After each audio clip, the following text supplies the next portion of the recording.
जय श्री कृष्णा, राधे राधे। श्री जी चैनल में आप सभी श्रोताओं और सखियों का बहुत बहुत स्वागत है। भगवान भोलेनाथ माता पार्वती जी को श्री रामचंद्र जी की कथा के बारे में बताते हैं। आगे चलिए।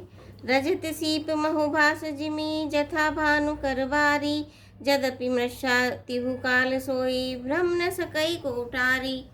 जैसे सीप में चांदी की और सूर्य की किरणों में पानी की बिना हुई भी प्रतीत होती है, यद्यपि यह प्रतीति तीनों कालों में झूठ है, तथापि इस भ्रम को कोई हटा नहीं सकता। इसी तरह ये संसार भगवान के आश्रित रहता है, यद्यपि यह असत्य है तो भी दुख तो देता ही है।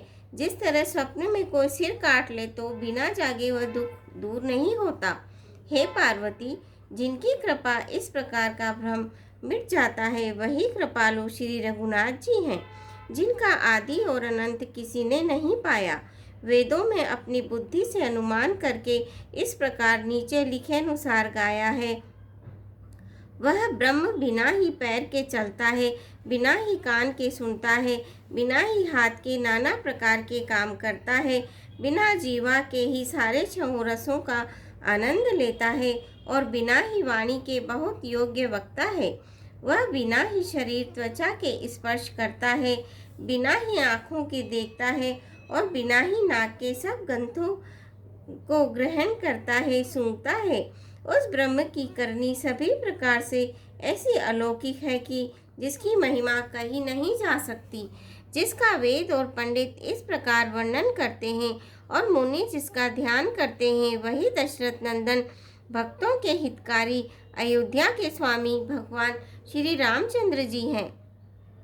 हे पार्वती, जिनके नाम के बल से काशी में मरते हुए प्राणी को देखकर मैं उसे राम मंत्र देकर शोक रहित कर देता हूँ, मुक्त कर देता हूँ, वही मेरे प्रभु रघुश्रेष्ठ श्री रामचंद्र जी जड़ चेतन के स्वामी और सबके हृदय के भीतर की जानने वाले हैं। विवश होकर बिना इच्छा के भी जिनका नाम लेने से मनुष्यों के अनेक जन्मों में किए हुए पाप जल जाते हैं, फिर जो मनुष्य आदर पूर्वक उनका स्मरण करते हैं, वे तो संसार रूपी दुस्तर समुद्र को गाय के खुर से बने हुए गड्ढे के समान अर्थात बिना किसी परिश्रम के पार कर जाते हैं। हे पार्वती, वही परमात्मा श्री रामचंद्र जी है। उनमें भ्रम देखने में आता है। तुम्हारा ऐसा कहना अत्यंत ही अनुचित है। इस प्रकार संदेह मन में लाते ही मनुष्य के ज्ञान, वैराग्य आदि सारे सद्गुण नष्ट हो जाते हैं। शिवजी के भ्रमनाशक वचनों को सुनकर पार्वती जी के सब कुतकों की रचना मिट गई। श्री रघुनाथ जी के चरणों में उनका प्रेम और विश्वास हो गया और कठिन असंभावना जिसका होना असंभव नहीं, ऐसी मिथ्या कल्पना जाती रही। बार बार स्वामी शिवजी के चरण कमलों को पकड़कर और अपने कमल के समान हाथों को जोड़कर पार्वती जी मानो प्रेम रस में सान कर सुंदर वचन बोली।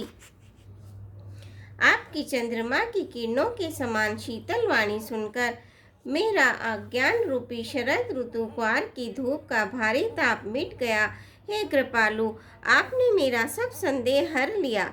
अब श्री रामचंद्र जी का यथार्थ स्वरूप मेरी समझ में आ गया।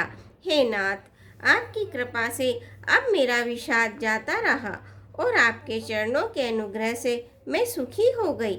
यद्यपि मैं स्त्री होने के कारण स्वभाव से ही मूर्ख और ज्ञानहीन हूँ, तो भी अब आप मुझे अपनी दासी जानकर, हे प्रभु, यदि आप मुझ पर प्रसन्न हैं तो जो बात मैंने पहले आपसे पूछी थी वही कहिए।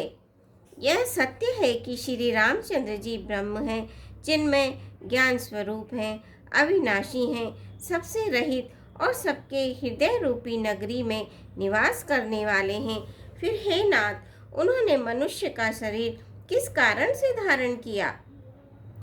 हे धर्म की ध्वजा धारण करने वाले प्रभु, यह मुझे समझाकर कहिए।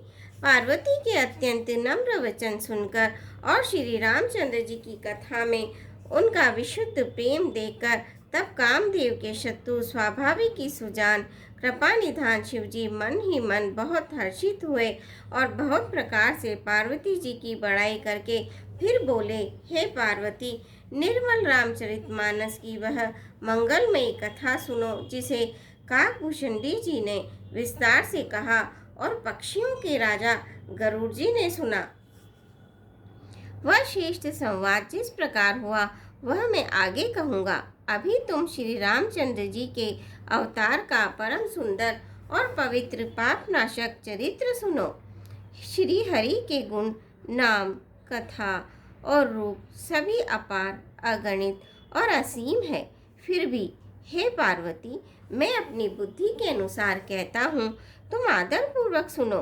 हे पार्वती सुनो, वेद शास्त्रों ने श्री हरि के सुंदर, विस्तृत और निर्मल चरित्रों का गान किया है। हरि का अवतार जिस कारण से होता है वह कारण बस सही है, ऐसा नहीं कहा जा सकता। अनेकों कारण हो सकते हैं और ऐसे भी हो सकते हैं जिन्हें कोई जान ही नहीं सकता। हे सयानी सुनो, हमारा मत तो यह है कि बुद्धि, मन और वाणी से श्री रामचंद्र जी की तर्कना नहीं की जा सकती।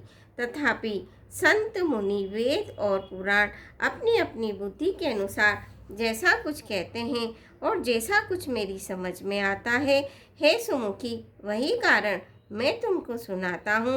जब जब धर्म का ह्रास होता है और नीच अभिमानी राक्षस बढ़ जाते हैं और वैसा अन्याय करते हैं कि जिसका वर्णन नहीं हो सकता, तथा ब्राह्मण, गो, देवता और पृथ्वी कष्ट पाते हैं, तब तब वे कृपा निधान प्रभु भांति भांति के शरीर धारण कर सज्जनों की पीड़ा हरते हैं। वे असुरों को मारकर देवताओं को स्थापित करते हैं, अपने श्वास रूपी वेदों की मर्यादा की रक्षा करते हैं और जगत में अपना निर्मल यश फैलाते हैं।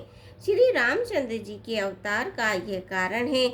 उसी यश को गा गा कर भक्तजन भवसागर से तर जाते हैं। कृपा सागर भगवान भक्त के हित के लिए शरीर धारण करते हैं। श्री रामचंद्र जी के जन्म लेने के अनेक कारण हैं जो एक से बढ़कर एक विचित्र हैं। हे सुंदर बुद्धि वाली भवानी, मैं उनके 2-1 जन्मों का विस्तार से वर्णन करता हूँ, तुम सावधान होकर सुनो। श्री हरि के जय और विजय 2 प्यारे द्वारपाल हैं जिनको सब कोई जानते हैं। उन दोनों भाइयों ने ब्राह्मण सनकादि के श्राप से असुरों का तापसी शरीर पाया। एक का नाम था हिरण्यकश्यप और दूसरे का हिरण्याक्ष।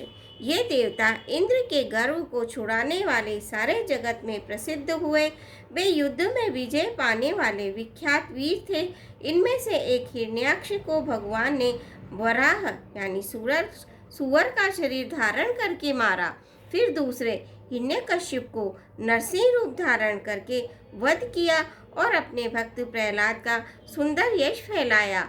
भय निशाचर जाइते महावीर बलवान, कुंभकर्ण रावण सुबट सुर विजय जग जान, सियापति रामचंद्र की जय, पवन पुत्र हनुमान की जय, मंगल भवनी मंगल हारी, दबौस दशरथ अजिर बिहारी, दीन दयाल विरद संभारी, हरौ नाथ मम संकट भारी।